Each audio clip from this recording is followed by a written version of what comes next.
तक बच्चे एडमिट होते हैं हम एक काम कर सकते हैं, anyone have doubt so they can ask me now, because थोड़ा फास्ट हो गया होगा आई गेस, बट चल जाएगा, इतनी तो फ्रीक्वेंसी मैच हो गया आपसे। Okay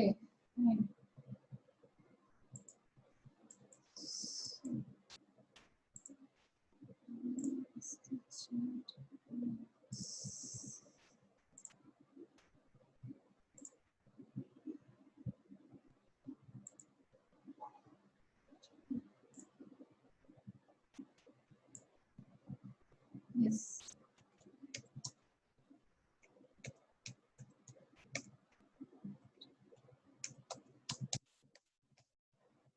Is any doubt up till now? हाँ बच्चों बता सकते हो, थोड़ा अभी मुझे दिख रहा है, मुझे चैट बॉक्स दिख रहा है, पता नहीं क्यों। तो फर्स्ट मीटिंग में चैट बॉक्स हाइड हो जाता है। पूनम से no doubt, very good. Okay, chat box hide हो जाता है और सेकंड मीटिंग में अपने आप आ जाता है। I don't know what happened.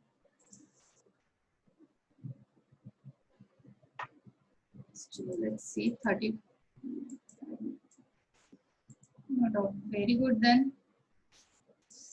यानी मैं अपनी स्पीड और बढ़ा सकती हूँ। यस, इसको कोई डाउट नहीं है। Anjali are you, I guess you are new student ना अंजलि? गिरीश नो, ठीक ठीक ठीक। अंजलि बेटा, you just compensate your loss from recordings, right? Recordings देख लेना, ठीक है, हो जाएगा मैनेज। चलो लेट्स स्टार्ट।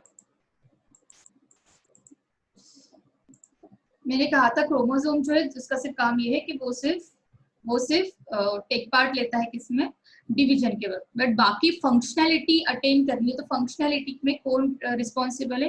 क्रोमैटिन, जो कि फंक्शनल है, जो कि जीन को एक्सप्रेस होने दे रहा है, जो कि प्रोटीन में उसको कन्वर्ट होने दे रहा है। जीन प्रोटीन में कन्वर्ट नहीं होता, जीन का सीक्वेंस रीड होता है और वो सीक्वेंस की बेसिस से प्रोटीन बनता है। आपका जेनेटिक, आपका डीएनए एज इट इज रहता है। किसी के माइंड में ये तो क्वेश्चन नहीं है कि डीएनए गेटिंग कन्वर्टेड इनटू, हाँ that's wrong. DNA not converted into, DNA is expressed into. Real sense में अगर बात करें तो DNA is getting expressed into. जो डीएनए का जो सीक्वेंस है वो आरएनए अपने आरएनए उसको क्या कर लेता है, खुद पे कन्वर्ट कर लेता है, खुद के स्ट्रैंड पे ले लेता है उस सीक्वेंस को। हाँ इस टाइप का डीएनए, हाँ इस टाइप का सीक्वेंस वो बना लेता है खुद आरएनए, ठीक है। और वो आरएनए से फिर क्या बनता है आगे, प्रोटीन। डीएनए हमारा ऐसे कन्फाइंड रहता है। Otherwise her bar for example आपका इंसुलिन वाला जीन हर बार वो नया बनता रहता है नहीं ना। यानी आपकी बॉडी में जो नेचर से जो आया है, जो पेरेंट्स से जो आया है जीन, वो वैसे ही है। वो सिर्फ सेल डिवाइड होते हैं तो वो सिर्फ क्या होते हैं, मल्टीप्लाई होते हैं, बट उसकी ओरिजिन एज इट इज है, हर बार वो ये नहीं होते जाएंगे, ठीक है। गेटिंग यानी जीन एक्सप्रेस होता है डीएनए के ऊपर का, जो कि प्रोटीन में हमें दिखता है, प्रोटीन के फॉर्म में वो एक्सप्रेस होता है। We can't say convert, we can say DNA getting express into protein, ठीक है। अब चले आगे। This is all about chromatin and chromosome difference, histone non histone proteins क्या होते हैं, न्यूक्लियोसोमल मॉडल क्या है, क्या उसकी रिक्वायरमेंट है। चलो अब थोड़ा सा देख लेते हैं क्रोमैटिन को। अगर मैं कह रही हूँ कि क्रोमैटिन ऐसा कोई chromatin is such a type of thing या such a type of DNA and protein combination which is active and gets converted into which is active and because of which macromolecule synthesis can be takes place. देखो, because of which macromolecule synthesis getting takes place, right? तो वो chromatin पे चल रहे हैं हम। अब chromatin पे चल रहे हैं। क्रोमैटिन बेसिकली क्या है? क्रोमैटिन भी हमारे पास दो टाइप के हैं, याद रखना। Some are heterochromatin, some are euchromatin. Very vast topic. Some are heterochromatin, some are euchromatin. Means मैं अभी क्रोमैटिन की बात करी। क्रोमैटिन हमारे बॉडी में जो क्रोमैटिन है वो हेटेरो और यूक्रोमैटिन है। देखो क्रोमोसोम की फॉर्म में बता रहा है वो, बट क्रोमोसोम ऑब्वियसली क्रोमैटिन ही होगा ना। जो क्रोमैटिन होगा वही तो आगे जाके कंडेंस्ड हुआ है। यहाँ पे क्रोमैटिन का सीक्वेंस तो होगा, राइट? तो ये क्रोमोसोम के फॉर्म में हमें बता रहा है, बिकॉज ये इजी है समझने के लिए। क्रोमैटिन ऐसे डिस्पर्स फॉर्म में है, जैसे डिस्पर्स फॉर्म में तो कैसे समझेंगे ये प्रॉपरली अरेंज्ड है, तो इसमें समझना इजी है कि क्या हेटेरोक्रोमैटिन है, क्या यूक्रोमैटिन है, क्या हेटेरोक्रोमैटिन है, क्या यूक्रोमैटिन है। ठीक है,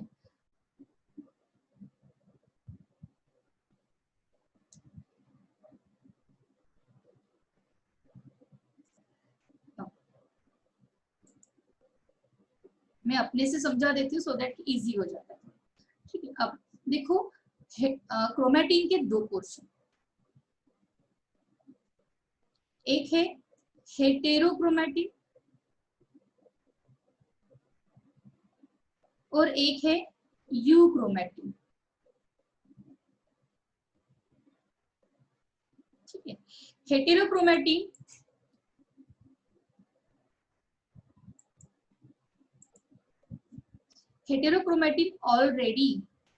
ऑलरेडी कॉम्पैक्ट फॉर्म में होता है और euchromatin is not that much compact.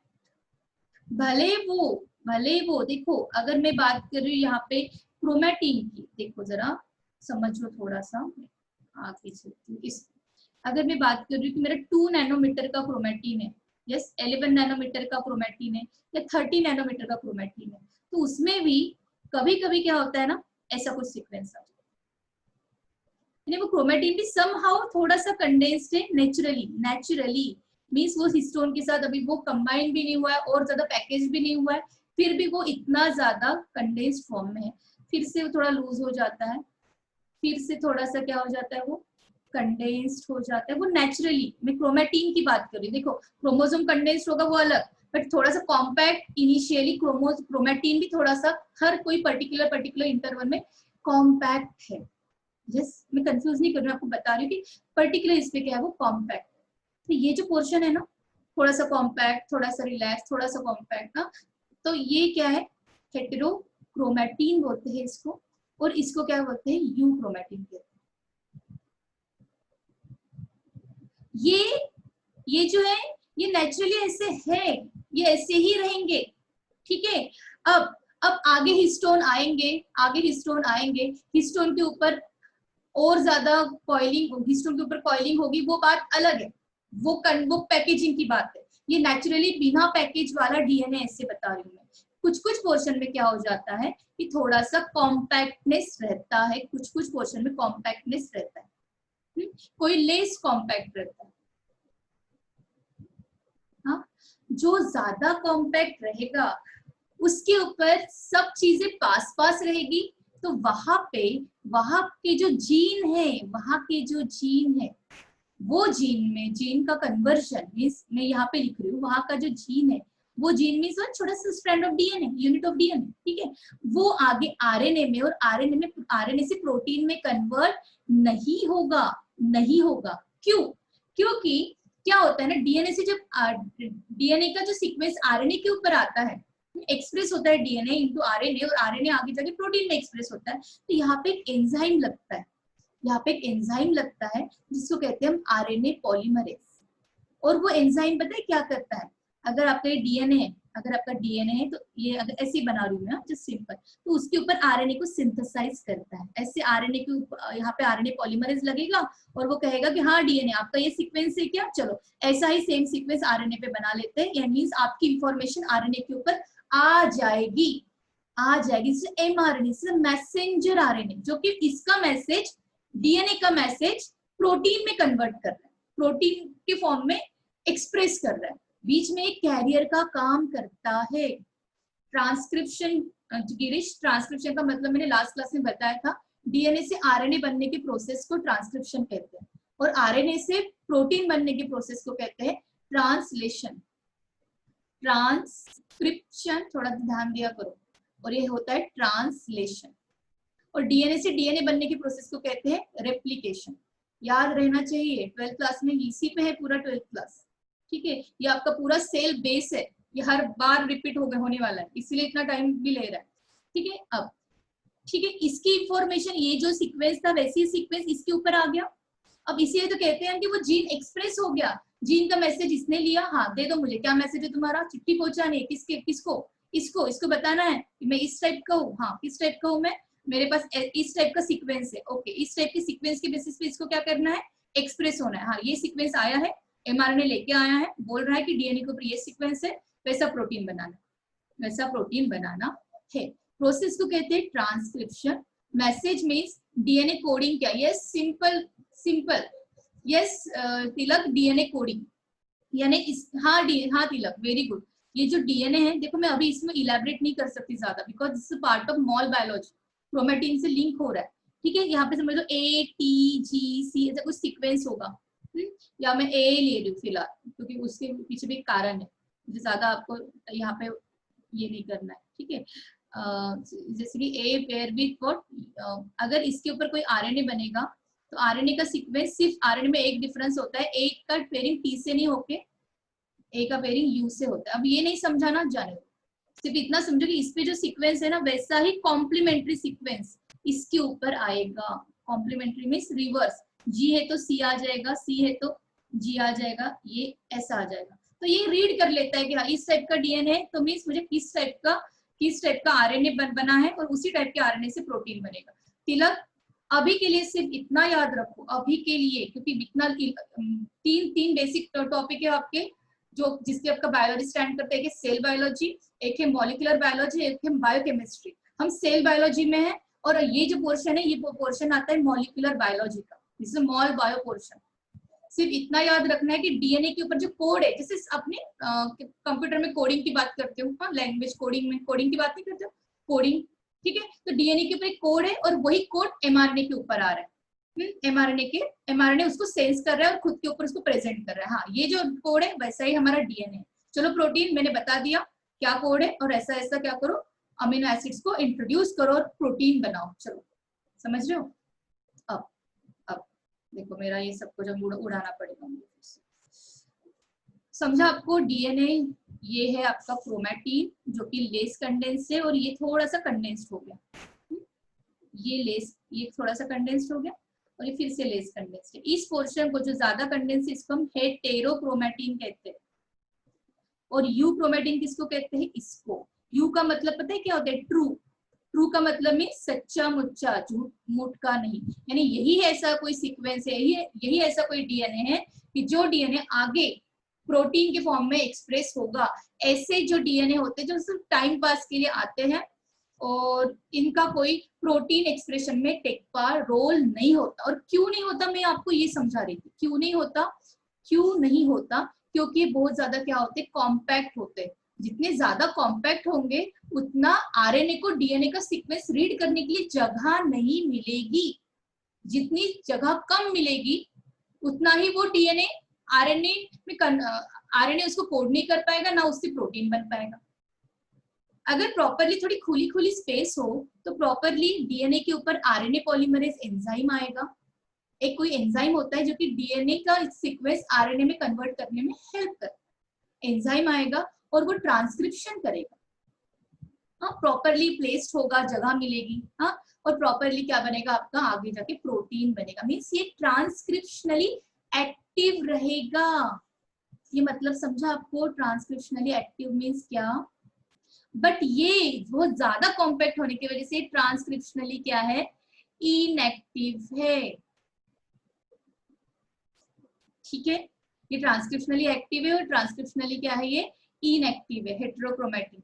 समझा आपको क्यों, कॉम्पैक्ट है थोड़ा सा, वहां पे आरएनए पॉलीमरेज प्रॉपर्ली प्लेस नहीं हो पाता, ना डीएनए का सीक्वेंस आरएनए में कोड नहीं हो पाता। आरएनए में कोड नहीं होगा तो आगे प्रोटीन में कैसे कन्वर्ट होगा, आगे प्रोटीन में कैसे एक्सप्रेस होगा, वर्ड देखो कन्वर्ट एक्सप्रेस होगा, ठीक है। अब कन्वर्ट हर बार कह देते पर आपको माइंड में क्लियर होना चाहिए, एक्सप्रेस कहना चाहिए, हो जाता है कभी कभी मैक्सिमम आपसे भी अगर हो तो फिर कंसेप्ट क्लियर रहना चाहिए कि प्रोटीन एक्सप्रेस हो रहा है, आरएनए प्रोटीन के फॉर्म में एक्सप्रेस हो रहा है, डीएनए से एक्सप्रेस हो रहा है आरएनए और आरएनए से हो रहा है प्रोटीन, ठीक। अब ये जो सीक्वेंस होता है ये प्रॉपरली आपके कोड करता है, कोड फॉर प्रोटीन, यानी कोड फॉर प्रोटीन में जो भी आपके बॉडी में रिक्वायरमेंट है, जो कि स्ट्रक्चरल जीन होते हैं, स्ट्रक्चरल प्रोटीन होते हैं। स्ट्रक्चरल प्रोटीन में जो बॉडी में सच में टेक पार्ट लेते हैं कुछ बनाने में। और ये क्या होता है, this is a repeating sequence, repeating repeating sequence, जैसे रिपीटेटिंग सीक्वेंस है ATGC GG ATGC GG UU, कुछ भी सिर्फ रिपीट हो रहा है, बड़े बड़े सीक्वेंस के थ्रेड बन रहा है और वो रिपीट हो रहा है, रिपीट हो रहा है, रिपीट हो रहा है, उसको हेटेरोक्रोमैटिन कहते हैं। यानी वो इतना ज्यादा वो आपके बॉडी में एक्सप्रेस होता ही नहीं, उससे कोई प्रोटीन बनता है नहीं, वो ट्रांसक्रिप्शनली इनएक्टिव है। 10 बार रिपीट हो गया ये। अब समझा ये अभी आपको? अब ओमकार अल्ट्रा अब आके क्या करेगा, अब एंटर हो रहा है, देखो जरा बच्चे कितने अजीब हैं। अब ये समझा आपको, क्रोमैटिन हेटेरो दो टाइप की होती है, एक होता है हेटेरो और एक होता है यू। यू का मतलब होता है ट्रू। ट्रू ट्रू मीन्स जो कि कॉम्पैक्ट नहीं है, और जो कॉम्पैक्ट नहीं है तो अच्छे से ट्रांसक्रिप्शन होगा, तो ये ट्रांसक्रिप्शनली क्या है, एक्टिव है, एक्टिव है। This is transcriptionally inactive, inactive. और यहाँ पे रिपीटेटिंग सीक्वेंस होता है, ये वर्ड याद रखना, रिपीटेटिंग सीक्वेंस। और मुझे बताओ रिपीटेटिंग सीक्वेंस जो होगा, हर बार वो जो रिपीट होगा तो वो कैसे क्या आगे जाके प्रोटीन में एक्सप्रेस होगा, एक ही रिपीटेटिंग सीक्वेंस, एक ही रिपीटेटिंग सीक्वेंस। मुझे बताओ डीएनए में इतने सारे जीन्स है, तो हर कोई जीन अलग अलग प्रोटीन बनाता है, तो उसका सीक्वेंस रिपीट होगा क्या कभी? इस यहाँ पे हर बार उनका सीक्वेंस कुछ अलग रहेगा। इंसुलिन फॉर्म करने वाले जीन का सीक्वेंस अलग रहेगा। अब बॉडी में कोई समझ लो कि आपकी बॉडी में कोई एंजाइम्स बन रहे हैं, ट्रिप्सिन बन रहा है, पेप्सिन बन रहा है, उनके लिए जो जीन है उनका सीक्वेंस अलग रहेगा। मींस हर बार हर कोई अलग अलग चीज बन रही है, तो उसका सीक्वेंस वैरी नहीं होगा, रिपीटेटिंग रहेगा कभी नहीं। तो यू क्रोमैटिन का सीक्वेंस कभी भी रिपीटेटिंग नहीं होता। बट हेटेरोक्रोमैटिन इनको वैसे भी आगे जाके एक्सप्रेस नहीं होना है, तो इनका सीक्वेंस बीच बीच में आता है जो कि रिपीटेटिंग सीक्वेंस होता है। और यही तो एक कारण है, एक सिर्फ एक चीज छोड़ रही हूँ यहाँ पे मैं, यही कारण है डीएनए फिंगरप्रिंटिंग का। यही एक फिगर हो गया डीएनए फिंगरप्रिंटिंग का एक ये क्या है, प्रिंसिपल है। यानी आपको पता है बच्चा किस पापा, यानी उनके उसका पैटर्नल इनहेरिटेंस क्या है, paternal inheritance means find out करना कि किसका सन है किसकी डॉटर है। हाँ, तो वो उसके लिए डीएनए फिंगरप्रिंटिंग की प्रोसेस होती है। पता होगा क्राइम्स में हर बार आपने देखा होगा, क्राइम केसेस में मैक्सिममली कभी देखते हैं कि हम किसका बेटा कौन सा है, क्या क्या है, तो उसका डीएनए फिंगरप्रिंटिंग करते हैं। फिर डीएनए फिंगरप्रिंटिंग मींस उसका डीएनए सर्च करते कि हाँ किस टाइप का डीएनए, क्या उसमें कितनी बार कोई सीक्वेंस रिपीट हो रहा है। तो पता है आपको, हर कोई ऑर्गेनिज्म में आप किसी का भी ले लो, हर किसी का रिपीटेटिंग सीक्वेंस की जो फ्रीक्वेंसी है, भले वो ATGC यही रिपीट हो रहा है सीक्वेंस, पर किसी में 10 बार हो रहा है, किसी में 4 बार हो रहा है, किसी में 3 बार हो रहा है, किसी में यहाँ तक ही रिपीट हो रहा है। तो हर किसी में वो वैरी करता है।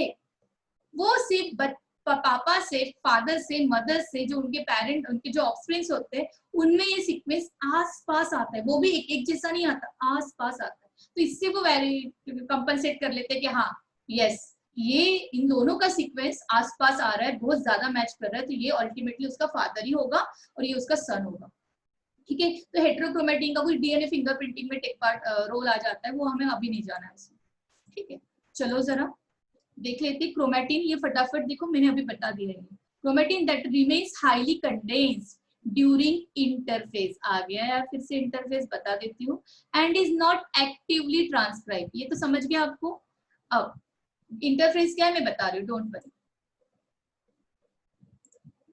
गया चैट बॉक्स गया, क्या करती पता नहीं। अरे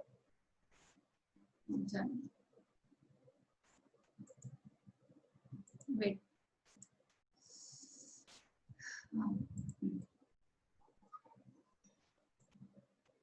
अब देखो यूक्रोमैटिन में हमने क्या देखा था कि दैट आर लेस कंडेंस, कम लेस कंडेंस है during interphase and is actively transcribe. देखो इंटरफेस क्यों कह रहा है, हर बार लेस कंडेंस ड्यूरिंग इंटरफेस क्यों कह रहा है वो मैं बताती हूँ।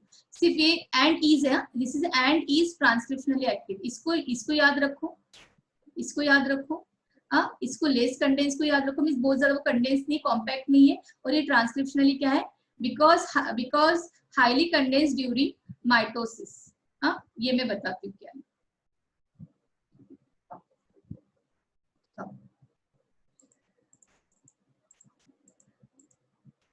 वेट, आज थोड़ा सा फास्ट जाना था मुझे। अब देखो हमारी सेल साइकिल बता रही हूँ फटाफट, क्योंकि नेक्स्ट चैप्टर है सेल साइकिल। कोई भी सेल जब क्रोमैटिन से फटाफट सुनो, क्रोमैटिन से जब क्रोमोसोम में कन्वर्ट होता है तो वो पहले वो फेज होता है G0 फेज। जस्ट बन गया, नया नया क्रोमोसोम बना है, ग्रोथ G0 फेज, नया नया डॉटर क्रोमैटिन बना है।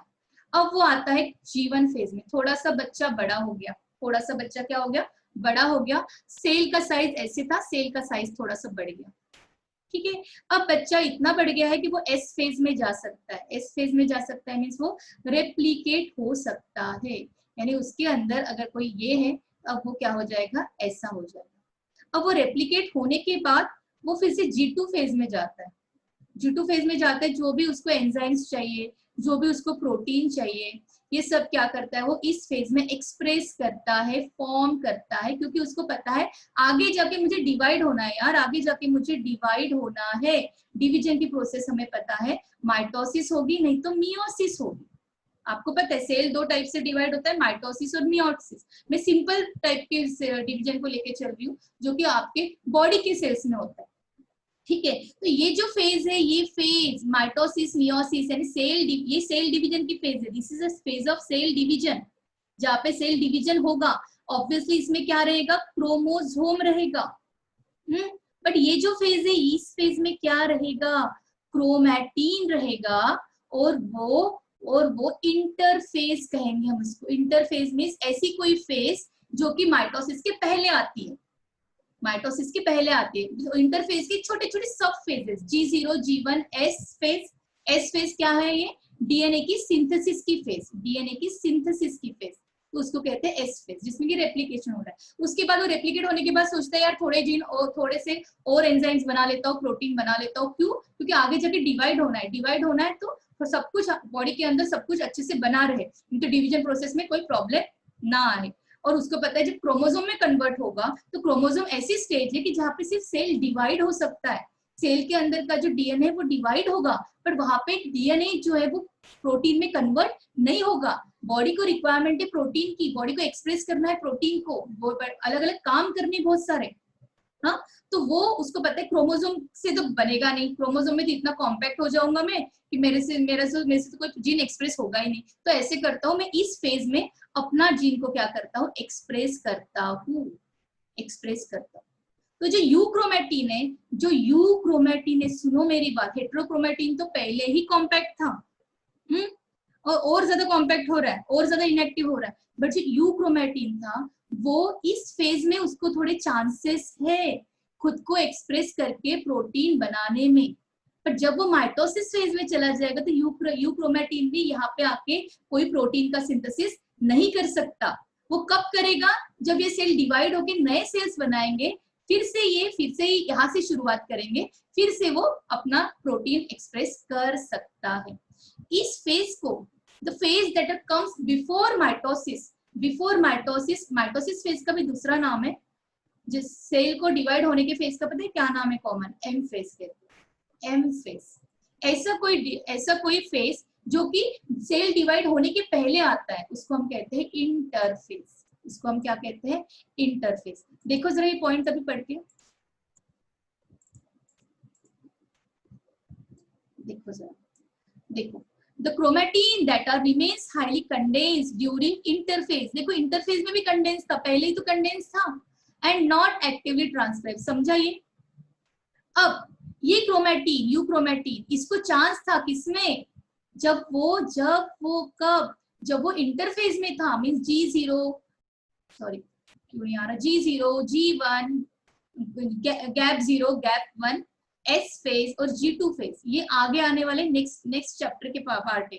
इसको इंटरफेज कहते हैं। इंटरफेज में ही सिर्फ यूक्रोमैटिन क्या कर सकता है, खुद को एक्टिव कर सकता है, खुद से नए प्रोटीन्स को ट्रांसक्राइब कर सकता है, एक्सप्रेस कर सकता है, एंड इट्स एक्टिवली ट्रांसक्राइब कब, इंटरफेज में, एंड बिकम्स हाईली कंडेंस। अब जब वो क्रोमोसोम में कन्वर्ट हो रहा है तो उसको हमें तो पता है बहुत हाईली पैकेजिंग होती है, बहुत स्ट्रॉन्ग पैकेजिंग होती है। तो बेचारा जो यूक्रोमैटिन ऐसा था ना, वो भी बहुत ज्यादा पैकेज हो जाएगा, इतना ज्यादा पैकेज हो जाएगा कि अब ये भी आगे ये भी क्या नहीं कर पाएगा, प्रोटीन को एक्सप्रेस नहीं कर पाएगा। कब? जब वो क्रोमोसोम के स्टेज में पहुंच गया है, means become highly condensed during mitosis. Mitosis means वही तो एम फेज जो मैंने कहा था अभी, सेल डिवीजन की फेज। ये मेरा थोड़ा सा फास्ट था, बताओ जरा समझा क्यों? बताओ जरा समझा मुझे क्या कहना है? यूक्रोमेटिन कब एक्टिव रहता है इंटरफेज में? हाँ फटाफट बताओ, मैं आगे चलती हूँ। प्रशंसा वेटिंग रूम में है सब। हाँ बताओ जरा समझाइए। Tilak, Rishikesh, no one, repeat in short. Poonam, short में तो रिपीट करना। पूनम मुझे क्या कहना है कि हेट्रोक्रोमेटिन का तो कोई सीन ही नहीं है। क्यों नहीं है? क्योंकि वो पहले ही कंडेंस्ड है, पहले वो कॉम्पैक्ट है, नेचर ने उसको पहले कॉम्पैक्ट करके भेजा है, क्योंकि उसको पता है नेचर को कि इसको एक्सप्रेस नहीं होने देना। ठीक है, यू क्रोमेटिन को तो चांस देना है ना हमें कभी ना कभी एक्सप्रेस होने का, क्योंकि वो तो हमारा मेन जीनोम है। ऐसा कोई कि जो आगे जाके, मैं सेल साइकिल वाली स्लाइड्स दिखा, सेल साइकिल वाली यही ना बेटा, यही वाली। हाँ हाँ ये, हाँ तो यू क्रोमेटिन को चांस तो देना है ना कभी एक्सप्रेस होने का, क्योंकि वो यू है। यू मींस ट्रू क्रोमेटिन, जो कि प्रोटीन में एक्सप्रेस हो सकता है, जिसमें एबिलिटी है।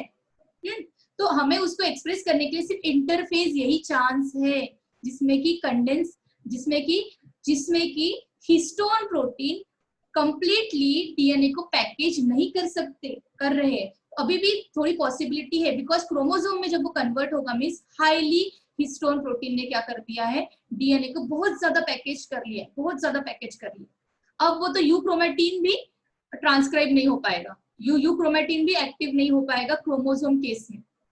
बट वो क्रोमेटिन के केस में जब वो लेस पैकेज फॉर्म में था, ऑब्वियसली वो पहले ही अगर सोचो तो यहाँ पे देखो, यहाँ पे कर सकता है यूक्रोमेटिन अपना काम, यहाँ पे भी कर सकता है, थोड़ी बहुत चांसेस है, यहाँ पे भी कर लेगा, समवॉट यहाँ पे भी कर लेगा।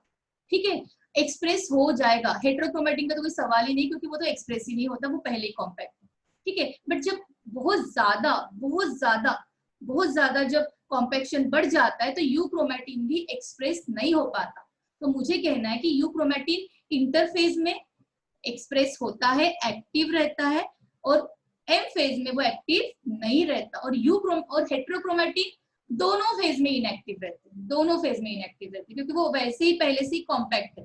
बट यूक्रोमेटिन को तो नेचर ने कॉम्पैक्ट नहीं रखा था ना, वो तो शुरुआत में कॉम्पैक्ट नहीं रखा था। देखो कॉम्पैक्शन कब बढ़ा, एक्सट्रीम कब हुआ, 1400 नैनोमीटर पे, और यहाँ पे जाके ही यूक्रोमेटिन कह रहा है कि बस इतना ज्यादा कॉम्पैक्ट हो चुका हो कि अब मैं एक्सप्रेस नहीं हो सकता, अब मेरे पास इतनी जगह ही नहीं है कि वहां पे आरएनए पॉलीमरेज आके बैठे और वो उससे आरएनए नया सिंथेसाइज्ड हो और वो आरएनए आगे प्रोटीन में कन्वर्ट हो। जगह ही नहीं है यहाँ पे, बहुत ज्यादा कॉम्पैक्शन हो। पॉसिबिलिटी यूक्रोमेटिन के लिए सिर्फ यहाँ पे बनती है। और ये फेज कब आती है? ये है इंटरफेज, G0, G1, S और G2, ये जो फेज होती है ना, तब आपका ये डीएनए ऐसा करके कंडेंस होते जाता है। समझा क्या? यूक्रोमेटिन हेल्पलेस हो जाता है जब वो क्रोमोसोम में कन्वर्ट हो जाता है, वो वहां पे एक्सप्रेस नहीं कर पाएगा, वो इंटरफेज में एक्टिव रहेगा। और हेट्रोक्रोमेटिन का तो कोई सवाल ही नहीं, वो तो हर बार ही पूनम को समझ गया, चलो वो तो हर बार ही इनएक्टिव रहेगा। चलो यार पूनम को समझ गया, चलो आगे चलो, भागो। अब हेटेरोक्रोमेटिन और यूक्रोमेटिन का रीजन देख लो, हेटेरोक्रोमेटिन और यूक्रोमेटिन का रीजन देख लो, ये भी बहुत ज्यादा पूछते हैं। हाँ ये ऊपर क्यों नहीं जा रहा?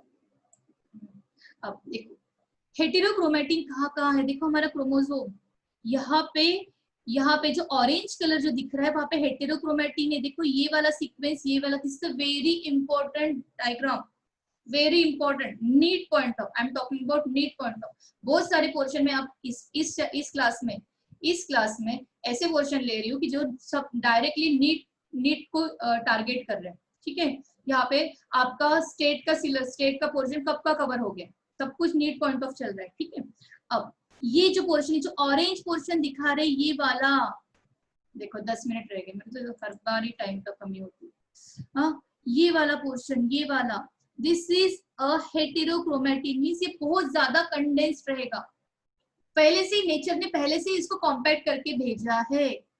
इसको कॉम्पैक्ट करके भेजा। और आपको पता है ये जो क्रोमोसोम होता है हमारा, वो यहाँ पे बीच में हर बार वो बहुत ज्यादा कॉम्पैक्ट रहता है बाय नेचर, और यहाँ पे ऐसे होता है, यानी यहाँ पे भी कॉम्पैक्शन रहेगा, ऑब्वियसली यहाँ पे भी कॉम्पैक्शन रहेगा, बट कहाँ रहेगा, यहाँ पे बाय नेचर ऐसा है। और बीच में थोड़ा सा डीएनए क्या होता है, रिलैक्स होता है, जहाँ पे क्या हो सकता है, ट्रांसक्रिप्शन हो सकता है, प्रोटीन सिंथेसाइज हो सकता है।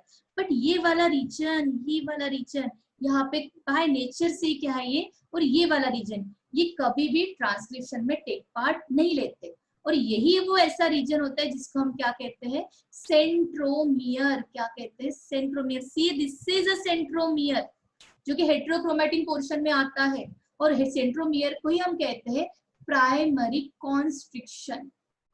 कॉन्स्ट्रिक्शन मींस कॉन्स्ट्रिक्ट होता है, इनिशियल सबसे पहला प्राइमरी कॉन्स्ट्रिक्शन, सबसे पहला रीजन प्राइमरी कॉन्स्ट्रिक्शन का। इसके बाद एक पोर्शन और आता है जिसको हम सेकेंडरी कॉन्स्ट्रिक्शन कहते हैं, वो यहाँ पे मिलेगा आपको, यहाँ पे। This is called as secondary constriction. और ये जो कॉन्स्ट्रिक्शन का वर्ड यूज कर रही हूँ मैं, यहाँ पे डेडिकेटेडली हेटेरोक्रोमैटिन है, यूक्रोमैटिन की बात मैं नहीं कर रही। जहां पे आपको ब्लू कलर दिख रहा है, this is the euchromatin portion, this is the euchromatin portion. अगर मैं पूछूं आपसे question, which one is a primary constriction region in case of chromosome, so tell me, कौन सा प्राइमरी कॉन्स्ट्रिक्शन रीजन है, कौन सा है, फटाफट बताओ, 7 मिनट। कौन सा है प्राइमरी कॉन्स्ट्रिक्शन रीजन, सेंट्रोमियर। ये प्राइमरी कॉन्स्ट्रिक्शन रीजन है जहाँ पे बहुत ज्यादा कॉन्स्ट्रिक्शन है, बहुत ज्यादा कॉम्पैक्टनेस है, ठीक है।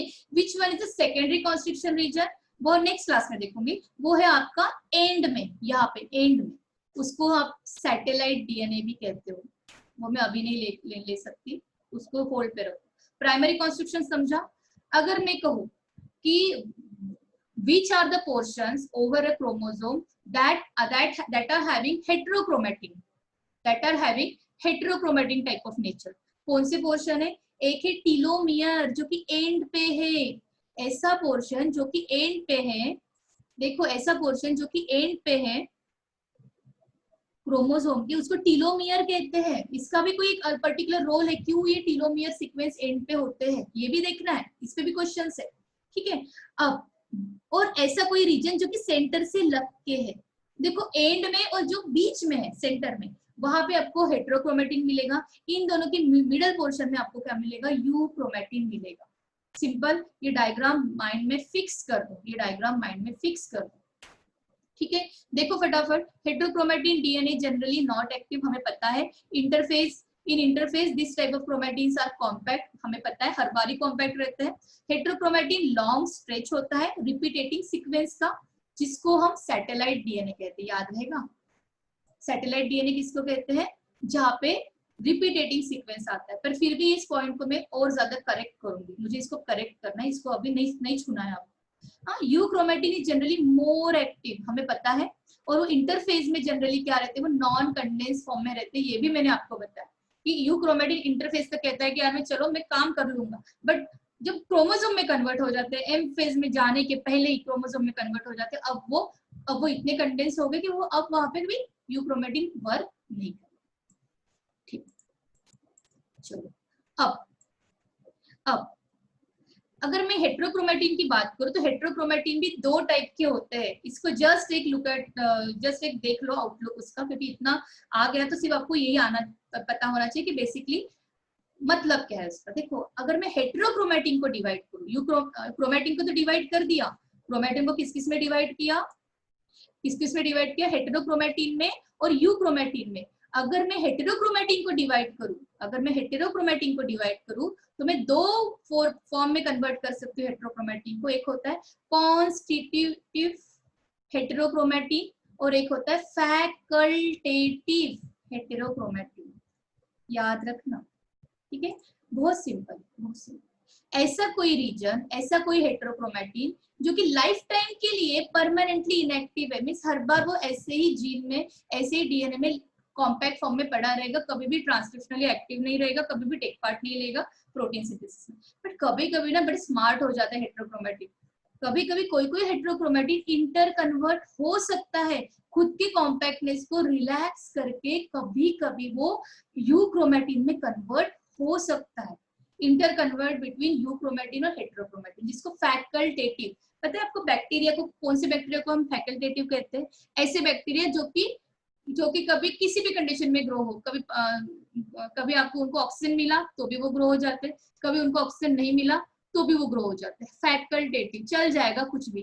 तो ये रीजन भी ऐसा ही है, ये रीजन कभी यूक्रोमेटिन में चल जाएगा, कभी वो हेट्रोक्रोमेटिन वाले में कन्वर्ट रहेगा, इंटर कन्वर्ट हो सकता है। इसका कोई फिक्स कॉन्फ़िगरेशन नहीं है, बट ये जो है हमारे, ये हर बार फिक्स होता है और मैक्सिममली आपके बॉडी में यही होते हैं, ये बहुत बहुत बहुत रेयर है, बहुत ज्यादा रेयर। सिर्फ इतना आपको याद रहना चाहिए कि हेट्रोक्रोमेटिन के कौन से 2 टाइप, ठीक है। अब टाइप्स ऑफ क्रोमोसोम, देखो अब क्रोमोसोम की बारी आई है। देखो ये क्रोमोसोम कब है, समझ लो रेप्लिकेशन नहीं हुआ है तब का है। जब रेप्लिकेशन हो गया तो वो क्या हो गया, डीएनए डुप्लीकेट हो गया। इसमें कोई सवाल नहीं आना चाहिए कि मैम ये डबल क्यों हो गया, ठीक है, समझा ये आपको डबल क्यों हुआ है, इसमें कोई प्रॉब्लम नहीं आना चाहिए। मैं जस्ट 1 मिनट तक पढ़ाऊंगी, उसके बाद 2 मिनट तक मुझे कल के एग्जाम्स का कुछ बताना, ठीक है। तो देखो बीच में सेंट्रोमियर होता है, आपको पता है सेंट्रोमियर हेटेरोक्रोमेटिन रीजन, इसलिए गोल दिखा है। गोल क्यों? क्योंकि बहुत ज्यादा यहाँ पे कंडेंस्ड है, थोड़ा सा बीच में से एक आप सेंटर बता दिया। सेंटर बताना इजी हो जाता है अगर ऐसा कॉन्फ़िगरेशन बताया, बट रियल में वो वैसा है क्या? नहीं, रियल में कैसा है वो, ऐसा कुछ है। और ऐसा आपका डीएनए आ रहा है, ऐसा आपका डीएनए आ रहा है, हाँ, और यहाँ पे ऐसा ऐसा ऐसा ऐसा कुछ बहुत ज्यादा कॉम्पैक्ट है, फिर ऐसा फिर से डीएनए हो रहा है, इस टाइप का रियल में। बताने के लिए इतना सुंदर सा बता दो, ठीक है। जो एक रीजन, एक आर्म को पी आर्म कहते हैं और एक आर्म को क्यू आर्म कहते हैं। 2 आर्म्स होते हैं, एक पी आर्म और एक क्यू आर्म। हमारे बॉडी में जो पी आर्म होता है, देखो generally, I am talking about generally, ये वर्ड बहुत इंपॉर्टेंट है। जनरली हमारे बॉडी में जो पी आर्म होता है वो शॉर्ट होता है। जनरली मीन्स कोई फॉर्म्स ऐसे भी होंगे कि वहां पे पी फॉर्म शॉर्ट नहीं होगा, इसलिए मैं जनरली कह रही हूँ। और कोई जो है वो क्या है, लॉन्ग होते हैं, क्यूज। This is called a long arm, that is a q कहते हैं इसको, और इसको पी कहते हैं। इसको नहीं पकड़ना है, ये बहुत हाई लेवल का, इसको कोई जरूरत नहीं आपको। P arm sorry Q arm, ठीक है। ये है आपका क्रोमोसोम का स्ट्रक्चर, ये है आपका क्रोमोसोम का स्ट्रक्चर। तो क्रोमोसोम में कभी कभी ये सेंट्रोमियर बड़ा स्मार्टनेस करता है, पता है क्या करता है? कभी ये सेंटर में रहता है, दोनों इक्वल, पी और क्यू का साइज इक्वल हो जाता है।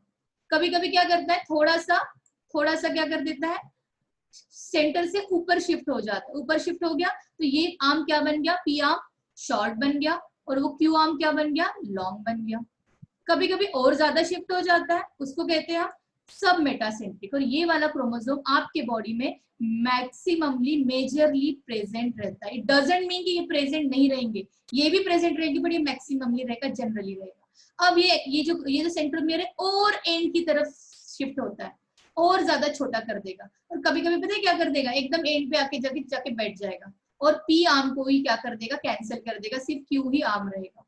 इसको कहते हैं टीलोमियर सीक्वेंस। टीलोमियर का मतलब टिप पे जाके बैठना, टर्मिनल पे। इसको कहते हैं एक्रोसेंट्रिक, और इसको कहते हैं सब मेटासेंट्रिक, इसको कहते हैं मेटासेंट्रिक।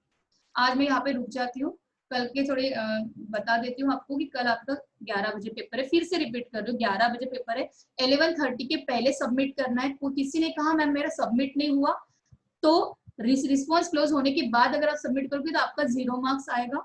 और 11:40 से, शार्प 11:40 से मेरा क्लास रिज्यूम स्टार्ट होगा, और आपको जो भी क्वेरी आप 5 मिनट में पूछोगे उसके बाद में आपको एंटरटेन नहीं करूंगी, हम क्लास एज इट इज आगे चलेंगे।